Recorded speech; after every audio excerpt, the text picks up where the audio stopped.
start with the joke tonight. And I've been watching nature shows lately. And does anybody know what kind of a bee gives milk? Bee? Yeah. A booby.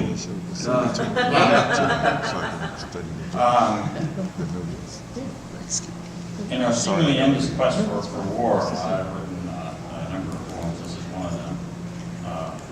It's called Troops. We see them in pictures and on TV in their camouflage fatigues, appearing grand and glorious, strong and brave. Each band's playing patriotic tunes, flags waving, and as they depart in a line for Afghanistan in a war they never started and never wanted, to defend our country from what? All the taxpayers' money and men dumped over there for what? And in thinking over these pictures, I wonder how many of them now are dead or killed. How many wounded are sent back? How many missing limbs? And for your Tea Party types, how much it costs in taxes to send them over there for a war they never started? And how many have killed or wounded? Did they feel grand and glorious when that happened? And how they suffered wounds, visible and even worse, invisible. How many came back with post-traumatic stress disorder? And all that does to affect their lives and the lives of those around them. And how how after war hangs heavy in the air, bad dreams awaken screaming, families frustrated by divorce, all the changes beyond all the grand and glorious. This war we did not have to fight. This war that protected us from nothing. These over-egoed, underpecker little assholes in Washington sitting in their comfy chairs, talking about how brave they are, but sending others out there to do the fighting for them, and never themselves. After all the horrors like they were only wood, while they, the politicians, bright fires. They, the grand and glorious, and all the sadness of it all. I never thought that war for Dick Cheney and Halliburton was right. I never thought I'd say this, but thinking of those people, I hope there is a hell.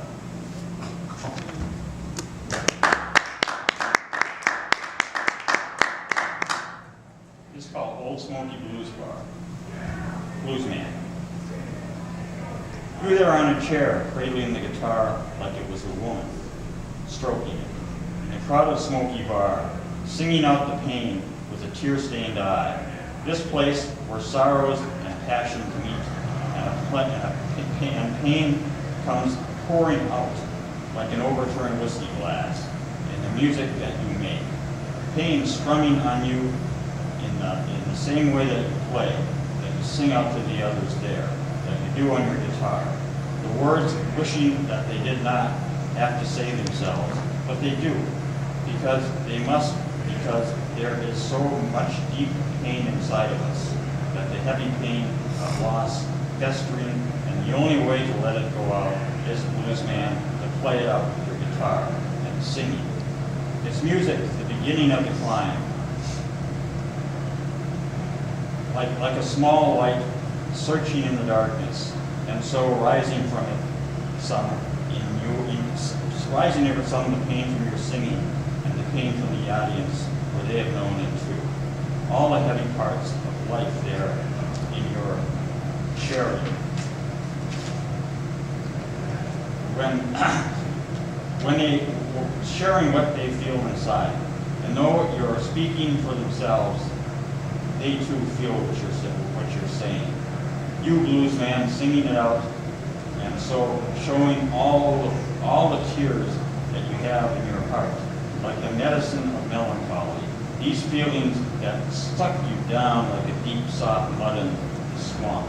This feeling to the audience, who feel themselves what you are feeling, like you're letting out the sorrow in them, sharing of understanding, and though the whole place is just one living thing, these shared moments, these shared tears, are from the singer and the audience.